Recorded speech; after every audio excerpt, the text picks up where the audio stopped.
Somehow I have to find the words to explain what on earth I just watched last night at Portman Road.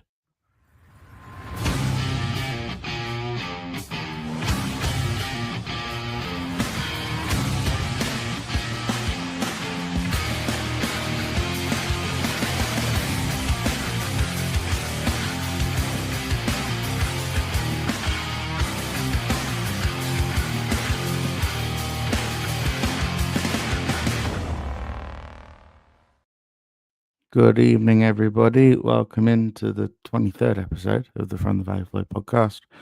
My name is Callum and I am your host. As always, today we're going to reflect on what I think might have been the best 15-minute spell I've seen a Charlton side play, considering the strength of the opponent, considering the place that we were playing, in a very, very long time. Just one of those sorts of away days where your mates text you the morning afterwards, everyone's got a bit of a sore head, and everyone's going, that's up there, that's up there. But yeah, we'll reflect on that. I've got a little bit of news to share as well, which is good. And yeah, we'll have a little bit of a look forward to the whole game. Unfortunately, I couldn't get a whole fan on. Whenever it's Tuesday nights and people are playing, it gets really awkward because people's schedules are busy, and especially for people that are going, just sometimes the schedules don't line up. So that's why there won't be a whole fan on tonight. Okay. Let's start with yesterday. I am very rarely made speechless, as you all can probably tell. I don't think someone is made speechless often. Yes, I have, Paul. A little bit. Yeah, a lot of shouting, sore throats, all the rest. You have to forgive me. I sound a little bit rough. I was having some audio issues as well on the way in, so I've been sort of panicking. The last sort of 10 minutes, it probably hasn't helped. And probably sort of yowling with sort of stress and frustration as my mic decided that it no longer wanted to connect to my laptop. But yeah, I mean, I someone doesn't start a podcast where they don't have a co-host if they're made speechless very often. And quite frankly, I'm still struggling to wrap my head around last night. The first half was, what I expected, which was that first save from Thomas Kaminski absolutely kept in the game. If we concede within 5 minutes, I think that would have been a very different evening. But we had a couple of chances on the break. I think that we had some real sort of good moments. I actually liked the Tanto Callum thing more than I thought I was going to. Although we will get into my favourite phrase on this podcast other than goalkeepers, which is press structure. But no, I that first half was difficult. They hit the bar. They probably should have done better with a couple of the opportunities that came their way. But as Stuart said here, the second half they just completely imploded, which is one a comment on Ipswich, and I think sometimes for teams that come down, I think that teams like Burnley and Leeds and they're used to almost being yo-yo clubs. But I think especially sometimes for clubs that come down for the first time, it's almost like a massive shock.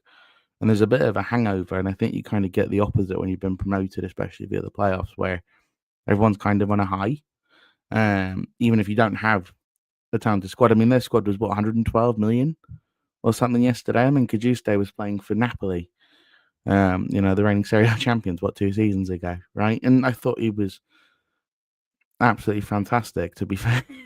I was talking to someone about needing a needing a backup 8 at some point, or a starting 8 or something. That's the sort of player that I was sort of referencing, a sort of really big, strong midfielder. But other than that, I thought Jack Clark was good on the Ipswich left side. I thought Walton made a couple of good saves. But other than that, Ipswich team was a mess in places. Defensively, it was just a disaster, right? And I want to sort of be fair and say that I know they've had their defensive issues under McKenna at times, right? The year they went up to the Championship and then went up against the Premier League, they sort of outscored people rather than kept keeping people out of their own net. And I think in the Premier League that kind of caught up to them. But it was amazing to me just how bad their shape was in that second half. Their body language was terrible. Um, and we had Sonny Kerry decide that he was caca for half an hour. We had Macaulay Gillespie running around like he was sort of some sort of recreated Maldini. It was absolutely bizarre. And I'm still trying to sort of process that. But I think we made them look bad at times, right? The press was, whilst I thought a bit off in that first sort of half an hour, I think you saw why, in terms of defensive structure, why he plays TC. I think there was probably too much space down Tanto's side, which is not his fault. He's not a winger; he's a striker, right? Playing at striker, so it's not a criticism. It's just some managers probably look at that and go, I don't want people whipping crosses into the box. Which, if you look at our stats, is one thing that we do allow is a lot of crosses, and considering our goalkeeper does not like coming for crosses, that has been a slight challenge. But I thought in that first half, I thought Amari Bell was fantastic. I thought the midfield was okay. I think there's a lot of bending without breaking. I think Gillespie, Jones, Ramsey were all good, sort of in terms of doing that. I think it looked a lot like our sort of League One defense, where you just bend, don't break. It actually reminded me a lot of that Birmingham away game when we lost 1-0, when Coventry sort of fell over his own foot, and then he Stansford whipped a shot into the top corner. But we didn't concede the goal, right? And one, you have to thank the goalkeeper for that, because that save in the first 5 minutes was absolutely exceptional. And I was reading a quote about Mannion, and I was like, that save there, that's the levels, right? That's the difference. I'm not actually that bothered whether my keeper comes for crosses or not. Make that save, right? And I think Nathan Jones said it after the game. He said, "Look, I told Thomas, you're gonna have to, if we're gonna get anything here, you're gonna have to make one great save." And he did that, right? I thought Bell was good on his side. I think there was less sort of challenges down that left hand side, and I was texting a few people after the game, and someone was saying maybe that was not Bree's best game, but I don't think that's necessarily his strength, holding defensive lines. I think Nathan was kind of using him as a way to kind of get an out ball, get the ball up, get on transition. I think it worked a couple of times. But defensively, Clark, made his life very, very difficult. And Bree's not a natural defender in that way. And I think actually you can see why Jones's first 11 has Burke back there with him. I think Burke kind of gives him that cover. I think Ramsey's a bit more maverick in his defending style because he's a fullback playing centre back. And again, that's not a criticism. It's just they play differently. Whereas I think if you look on the left side where you've got Gillespie, who plays like a normal sort of seasoned centre back in that sort of way, it makes it a bit easier, I think, for Amari to sort of know where he's going to be. And I think sometimes Bree's looking behind him, and Ramsey's a bit higher up than he was expecting, and so you've got to readjust, and that's difficult, right? But you're not going to have a perfect, back five, back six, whatever it was, and all of them, I think, came out with high scores. I posted after the game. I was a bit giddy, as you all could probably tell. I posted after the game. They were doing who was your man of the match, and I put Amari Bell because I think without him that first half we do concede. But I put the second behind that was close second was Kaminsky and Carey, and I had someone message me. They're like, "What on earth do you mean Kaminsky?" And I was like, because how important that save was, right? That you don't have to be peppered, with shots all game to have a good game in goal, right? It's in a moment, make that stop. And make that stop comfortably, and he did. He then proceeded to kick it straight out of play from the restart, which is a bit of a problem. But he made the save he needed to make and went on to win the game. But yeah, then I saw the sort of aggregate scores, SofaScore and who scored and that sort of thing.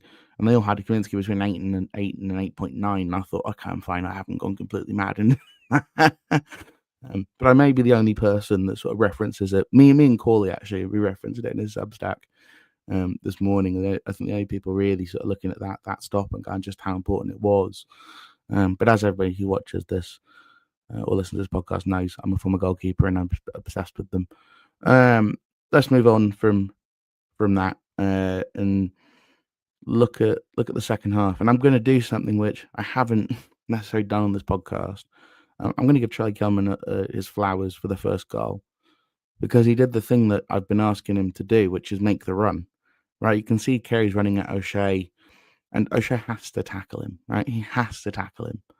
And I will come to your comments in just a second, but he has to challenge him, and he just steps back and steps back and steps back. But if you notice a really smart run from Charlie, he just runs out, and in doing so, he sort of takes the other centre back with him. And in doing so, it just makes it so it's a one-on-one with the defender that's stepping back, right? Well, Kerry then just takes the ball. O'Shea doesn't engage. He just tucks it underneath the goalkeeper. It's a lovely finish. For the grand sum of absolutely nothing, we've built one hell of a championship midfield. Coventry cost us a future sell-on fee, which will be very funny if we end up in the same league as West Ham next year. Doherty cost us nothing, and Kerry cost us nothing. And again, whatever one may think of Randy Scott or Phil Chappell or whatever it is, right? Look at the squad that's been built, right? It's not full of superstar, exciting players in many ways. But all the flair players are our own kids, right? Other than Tante, who's still a local lad. But it's a hard-working team. It's an incredibly athletic side, right? Everyone's an athlete. It can run for days and days and days, and sometimes almost I think to a detriment. It kind of keeps going, then the wheels sort of fall off, as it did at QPR and at Preston, where we looked a bit knackered. But when you look at it, you go, Joe Rankin Costello can't get in that squad. He's getting 2 minutes a game, right? Harvey Nibbs is getting 15 minutes, and he came in for almost £2 million, right? Like, what we've built is in words of Tommy here, proper players and a proper team, right? But you look at it, Apter hasn't played for 5 games now, and he's on the bench laughing and joking, and he's not taking it as you're never going to play. He's taking it as, okay, as I said in the last pod, right? I'm behind someone who's turned into Roberto Carlos for the last 5 games, right? He will get back in, of course he will. But for Sam on my goalkeeping point, agree, Cal, as long as the goalkeeper can get the ball out of the net, then we're going to be fine. Yeah, I mean, it's as simple as that. That's all he needs to do, right? You might look at it and go, look, if you're going to go, I put it this way, right? He can't claim crosses and he can't kick, and he got promoted with Luton Town, right? That shows you just how good a shot stopper he is, right? The rest of it, that's why you have a Macaulay Gillespie in there. That's why you have a Lloyd Jones in there, which is to win those balls. Although I would argue that we need to stop letting people put crosses in down the outside. But yeah, fair play to Charlie for making a really good run there. I actually thought he looked pretty good yesterday. I think he did look a lot more engaged. I think he's getting more comfortable. And, as I've said time and time again, you just need to give him some time to adjust. I think he's going to be absolutely fine. He just needs that first goal to go in now at this point, just to give him some confidence. But he's looked a lot more engaged. Talking of goal-scoring footballers, I am almost certain our second top scorer is Macaulay Gillespie. Am I not mistaken? How many is that? Is double digits now for the calendar year for a centre back, which is mad, and it's especially mad when you think that Plymouth gave him to us because they didn't think they could play at this level. He's come in and looked really good. It's unlucky from Tante because I think he takes it's a pretty nasty strike he actually takes, and that Walton makes a really good save on, actually sort of bounces up, and I think we cross it back in, and Macca just puts his head through it, and it's 2-0, and I'm stood in the stands wondering what on earth is going on. It was absolutely mad up there. I think anyone that was up there sort of probably agree with me. I think there probably was a bit of a fire risk, especially at the top of that stand. I came further down because I just didn't like it up the top. I thought it was too busy and people weren't in the right place, and I was trying to avoid stepping on people's feet as I came down the stairs. But that's something for, if anyone from Ipswich Town is listening to this, it's important that you don't have to go full Derby County on us where everyone's assigned seats, and it's a little bit over the top. But that was a bit of a mess at the top there and could have been, I think, dangerous on a different night. But anyway, back to the positives. We were, at that point, we're completely in the ascendancy. I was still trying to process what on earth was going on. We got Paul, the Geordie Gold King. And then all of a sudden he brings on TC and Miles, who looked really good again together. I think that worked. We'll see if he starts Tanto from the off again, or starts Liebran from the or starts TC from the off on Saturday. It'd be interesting to find out. I think this probably was the game to make a change in my head, because I thought it's a free hit anyway. If somebody had told me I was going to go to Portman Road and 3-0 yesterday, I would have laughed at them. So, yeah, what do I know? Trust Nathan Jones. But they came on and they caused absolute mayhem. I think Ipswich had a goal that was disallowed. I'm almost certain that was offside. It looked offside from where I was. He clearly took a step forward as the ball came in. The way the goalkeeper reacted, you thought, unless something's gone really horribly wrong in terms of how we've seen that's offside. Our third goal, that is absolutely out of play, I think. Although one of the angles sort of shows it may still be in. I think it depends what sort of side you're looking at. The assistant on the far side can't see. He's looking through two goal posts, a goalkeeper who's 6'4" and two centre backs and Miles Liebran, right? You just can't see the ball. But on the other side, I think it's too far up. So it's up to the referee, and I don't think the referee can see it from his angle. So that close, don't blame him. I saw the Charlton angle as well, where they've got the one that was on social media, and I couldn't see if it had gone out from that angle. So it was, yeah. I mean, Sam's saying it is completely out, but it may be. I think from one angle I saw it did look completely out of play. But I think, to be totally fair to the referee, I think in that moment it's difficult to see at full speed, and to be 100% fair, considering the goal that was disallowed against Leicester. I'm going to take it and I'm going to enjoy it, and I'm not going to worry about it. Will all even out, I'm sure, at some point. So there will be another refereeing decision I'm absolutely raging about, I'm sure. But at that point, the game was done. And I sort of stood there, and I don't know if anyone that was there. I know Paul was there because we were having a chat before the game. But I was just stood there for about 20 minutes trying to process it. And I just couldn't figure it out, right? I was like, how on earth has this happened? And a lot of it was how good we were on the transitions, right? We'd win the ball relatively high up, which is why Nathan Jones does that high press. And we're just gone, right? You just have the two forwards, it would be like being shot out of a cannon. Carey would go as well, and you're kind of saying, okay, I'm going to have these back seven plus a goalkeeper, and I'm going to let the other three just go, right? And you see it actually with Bree quite often. It's kind of like the ball gets turned over and he just shoots up the touchline, right? And I wonder, to me, if that's maybe what he's saying with Rob, I need you to come back a bit further and go up a bit higher. But considering Amari Bell's in his early 30s now, it's pretty amazing he can still just get up and down, up and down, up and down, and do that. Although, as I say, and I'll keep saying on this podcast, I desperately want them to buy some left wing back cover, especially if Josh's injury is going to keep him out sort of past that December time. But when you look at it, you go, and I said it after the game, and I posted it. I went, this manager is the best thing to happen to this football club since Darren Bent signed his contract however many years ago it was. Right? And I knew even in doing that I was sort of saying, yeah, it was better than the Powell years. Yeah, it was better than the Bowyer playoff final. Right? And I think the difference for me is that this is something you can genuinely build on, and that was not Powell's, and it wasn't Bowyer's fault either. They were let down by genuinely dreadful ownerships. One of the best things I've read, if you get a chance, is to read the Substack from Corley, where he had a chat with Willie Bowyer, and Bowyer was sort of saying, they asked me, do you want to come to the Wickham game? We'd love for you to be there. And he thought, I don't want to take it away from the players or the rest of it. No, you definitely should come.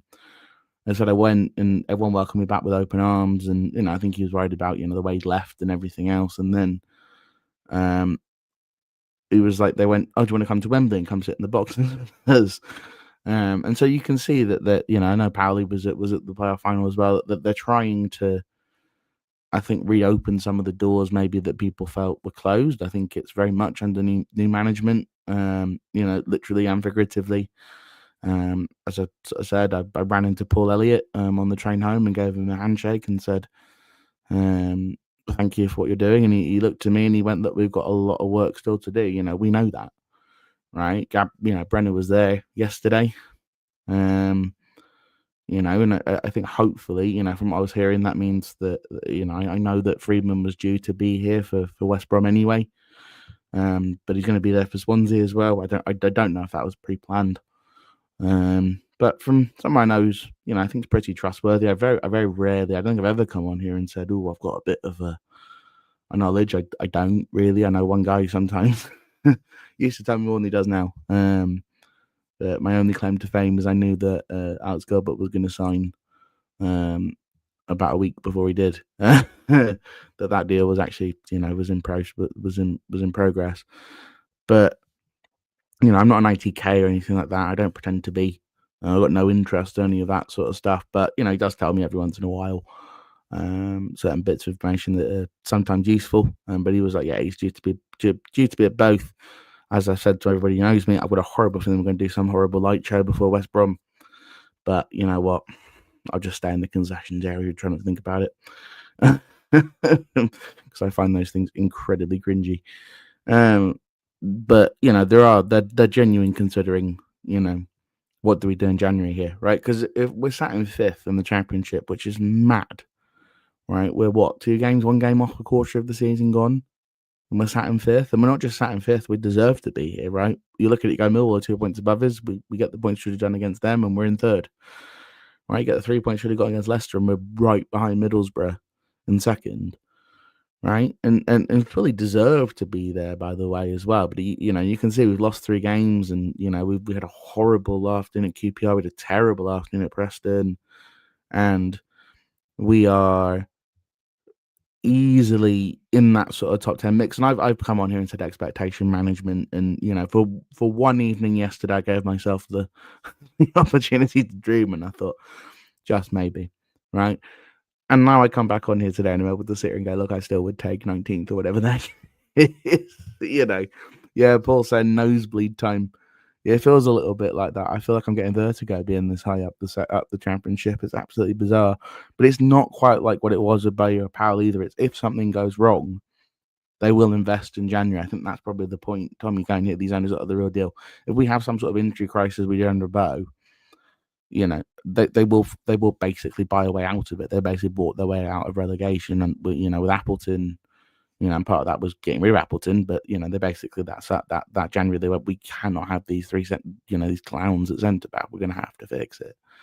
And it is so proud. That's the thing, is you feel proud, right? It used to be slightly embarrassing to go, yeah, I'm a Charlton fan. Where are you? 15th in League One, right? Like, to go now is we're back to where we should be. The club badge it fits where we are in the table, right? It looks right, and also you can look at the top 7 and go, not a single parachute payment in sight, which is pretty nice, I think. As somebody put that, minus Sheffield United, who seem to be doing what I think we all thought they would do, which is basically under Wilder start to turn that around and quite easily get themselves out of that danger. There's no parachute sides in the bottom 8 either. There's a bottom 6. But when we're talking about ownership, one of the things I saw was someone asking, I can't remember if it was Reddit or X or whatever, somebody was asking the question about Charlton versus Wrexham and people sort of anointing Wrexham and Birmingham due to the money they spent. And I sort of sat there going, yeah, Birmingham, the Wagner Group that own Birmingham, yeah, they're worth God knows something, about 30 billion or something stupid, right? That's why they're able to build a whole new stadium and a whole new sort of shopping district and all the rest of it, right? With government help and all the rest of it. But our owners are wealthier than Wrexham's. Ryan Reynolds' net worth is about Gabriel Brenner's net worth. Wrexham's owners, I think, have just been a lot more sort of Spendthrift sounds like I'm being, I'm judging them. I'm not. I think the story is absolutely amazing. That does not mean that when I get up to Wrexham, I will not be asking Siri to play this house to a circus. But um, I thought I'd just let everybody know that yeah, I got Wrexham tickets this morning. It's my first away game, so sorry when you all can't get them. I'm kidding, of course. But it's a pretty amazing thing when you think that if you took literally all the rest of the owners out of it, if you just went with the richest guy, which obviously is Joshua, he is he would be the sixth wealthiest owner in the championship by himself. like, it's mad, right? Just because they're not spending all of it on football, right? Well, what have we all been moaning about for the last 2 weeks, right? How does the screen look, right? We're having a moan about large screens, right? If that doesn't tell you how far we've come, I don't know what does. I don't sit here and worry, is my football club going to exist tomorrow, right? Is my football club going to be able to buy enough players to fill the squad that's not going to require half the academy to be used at the age of 17, right? I don't have to worry about going to Burton Albion again at the moment, right? No offense, Burton. But that's the change. That's the real change. And I think to them, I think somebody was saying, and this is true, as somebody that lived in the US for a while, like, you can't underestimate sort of when people have been that successful, right, in business or in whatever it is, just incredibly um how incredibly ambitious you get, right? And also kind of how incredibly arrogant you get. And I don't mean arrogant necessarily in a bad way. I just mean confident, right? Like, they will think, much like Nathan Jones will think, is there an opportunity here? Right? And if there's an opportunity, they'll, I think they'll try and get it. And I think it's pretty obvious from seeing the stuff that I think that their worry is, will we kick ourselves if we don't go for it? Right? If we're in, and this was kind of in Corley's thing as well with today, where we're sort of saying, look, if we're in seventh, for example, going into January, right? Surely you're not going to sit back and do absolutely nothing if you've got the capital to do it. And that's going to be the interesting bit. I also really appreciate Nathan Jones still saying, "Oh, we have one of the lowest budgets in the division still." And they're still trying to sort of peddle that idea that the club have no money, because they don't want to get ripped off from the transfer window, and because probably Phil Chapel is already ringing people up trying to find out who else is going to be available. Or best version of ourselves. Here we go. You don't just get United Airlines coming on board, sorry, unless you've got big strings to pull. To be totally fair, Paul, I wonder if Freeman's hedge fund has shares in United Airlines. I mean, our RSK, to be fair, I find a shirt sponsor, that's a big company, right? It's not, and I know it's run by Charlton brand and all the rest of it, but it's a big company. It's not, some sort of small fry. But they've done things, right? They've taken a risk. They took a risk with Reebok, and I think that's worked out. I like those kits. Some of the printing of the actual Reebok logo is not great, but they have taken risks. They've changed things. They're trying to do things the right way. I think, they didn't extend the Valley for 55 years or anything, right? They've just extended it for 5 so that they've got some breathing room. But I think they are trying to make the right noises and the right moves. And in the same way, when I ran into Curtis Fleming whilst I was really hungover on Blackpool Pier and sort of chatted to him, and he went to me, he's like the kits aren't going for free anymore. He was going to me, it's like Miles wants to be here, Tyrese wants to be here, like, it's going to be fine. And I went to him, I went, like, we're all we've seen this story before. He's like, but it's not going to happen anymore. And that was kind of the thing of I think it's probably taken them a little bit of time to realize that, the only way we're going to get sort of fans back on side is by genuinely showing them. All right, if you've got any more sort of reflections on Ipswich, please put it down, because I sort of don't want to leave the fever dream of last night. But I feel as if I'm going to have to move on to Hull City, who come into the game on Saturday in an exceptional run of form. They won their last 3. They were predicted by me to go down, so this is why you should not trust my football expertise. I also had QPR down there as well, so what do I know? But Hull are a good side, right? They've got some decent players. They've sort of done amazing. Then they've kept Semi Ajayi fit. This is going to be the matchup of two defenders who Reece Burke and Semi Joe, who when they are fit are exceptional for the level, but just for years just haven't been fit. But he's been absolutely incredible for them. You've got a good goalkeeper in Pander. They've got a really, really good centre back in Charlie Hughes, who they held on to in the summer and told Coventry City we want 25 million or whatever it was, and Coventry went nope. And they went, yeah, but we'll offer you about 12 or something, and Hull said no, right? And it looks like it's a great bit of business because he looks like a Premier League centre back, right? And he's 21 years old, right? They bought him from Wigan for about $1 million, right? And they'll sell him probably for almost 25 times that. So it's they're run by a slightly mad Turkish man. This is true. I think he's also one of the directors at Fenerbahce, isn't he? The chairperson at Fenerbahce as well. But they've got our former player and Liam Millar on the wings, who I actually quite liked when he played for us, but I think he probably came to us a little bit early. Yeah, Preston, QPR, and Hull all flying Stuart. I know.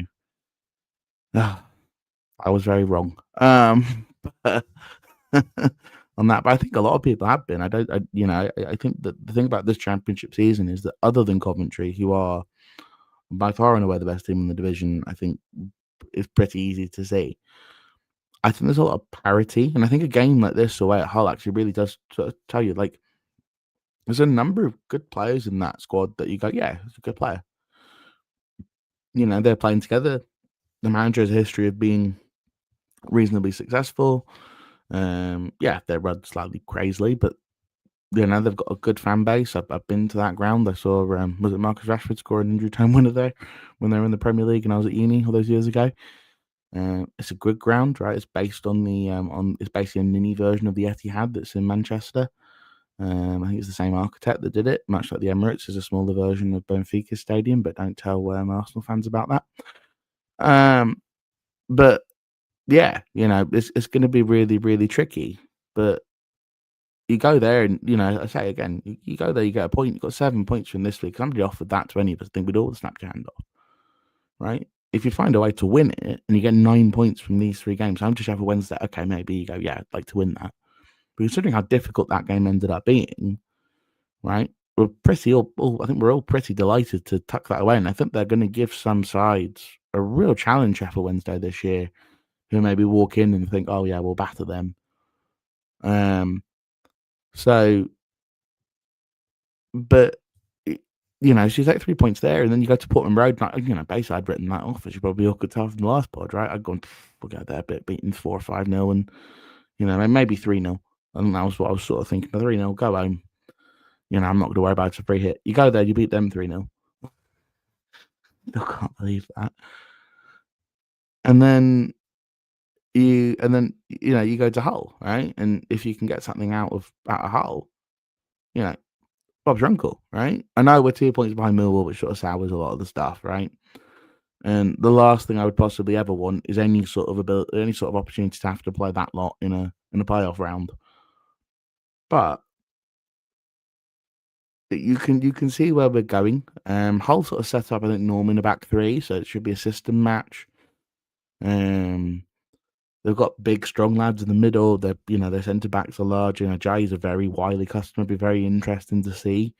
Personally, I would have played Tanto in this game. Actually, I think that, but I can actually understand why you may play Tyrese, which to have a bit more pace, to take sort of all the centre backs on. Your big problem there is that Charlie Hughes is behind him, and he's quick. I thought Charlie Hughes was the best player that played against us for Wigan for a couple of years. It's the same as I think at some point.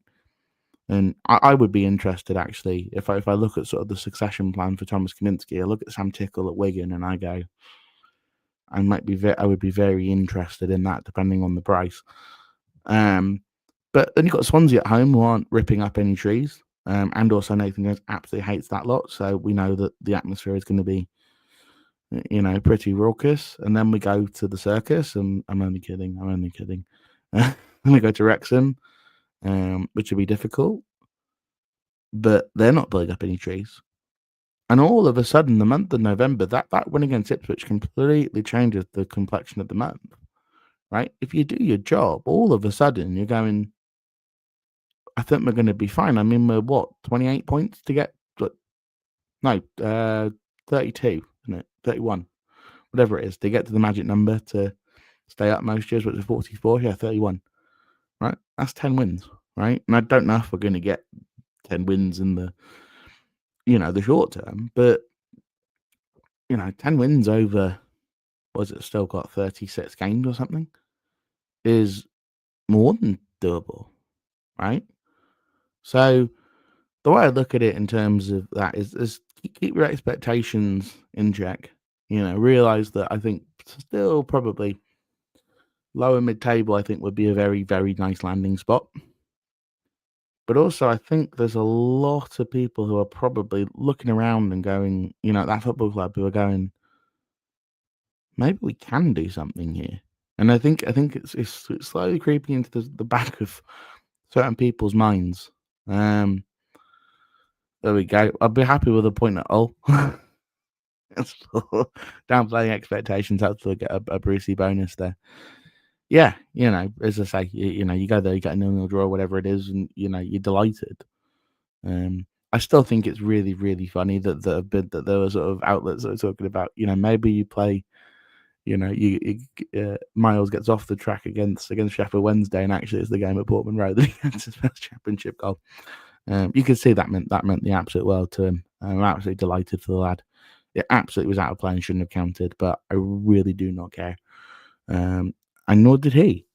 You can tell I didn't want to jinx it. No, and that's the, if you're a superstitious person, I can understand that we're not wanting to jinx it, but I think the main thing for me is just how comfortable we look. Other than that first 45 minutes, which was absolutely hellish at times for the first maybe half hour, and then even after that, when they sort of attacked in that first half, it was very scary. But then you remember that those three centre-backs spent all of last season dealing with those sorts of problems. And again, I thought that was one of those sort of really quiet kind of Coventry games where he just kind of broke things up and kind of got in the way and made sure Cajuste didn't run it and sort of did his thing. I mean, I'm not an Ipswich Town podcast, but they desperately need a striker. I think that's pretty obvious. How Akpom's missed from that Jack Clark cross, I do not know. And to be fair, Azon really should be scoring the one that Kaminsky smothers. What's crazy is that we also would take 4 points from 3 games. We've already picked up 6. That is the point. I guess the other point you can make is, look, if you go to Hull and you lose, okay, they're on a massive run of form. It's not the end of the world. All of a sudden, you've got that sort of space now, right? And the main thing for me is like a rabbit that doesn't mind missing a foot. Yeah, not to say that I'm not made up. It is true, right? If you're not enjoying it, you're watching the wrong sport, right? You should be able to enjoy it without us all sitting here and saying we're going to finish in the top 6 and we're going to be in the Premier League next year and all the rest of it, right?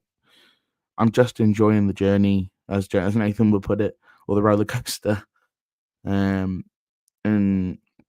we'll see kind of what that next sort of step is. But for now, it's can you stay in that top half by the time we get to the next international break? I think looking at the fixtures coming up, I think that's a very reasonable one, right? If you can say get a point against Hull, beat Swansea, cross your fingers, beat Wrexham or something. Although again, when I'm going to Wrexham, like getting home is going to be an absolute nightmare again. Which is driving me mad. Last time it was terrible. But if you can do that, and I think the break is. Do we have one more home game before the break after that? Yeah, we've got Swansea, West Brom, Wrexham. West Brom at home will be tricky, but it's at home.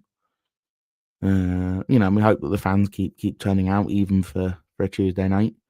But it feels like it just feels like a different football club, right? It felt amazing for me to be able to go and shake the hands of a board member at Charlton.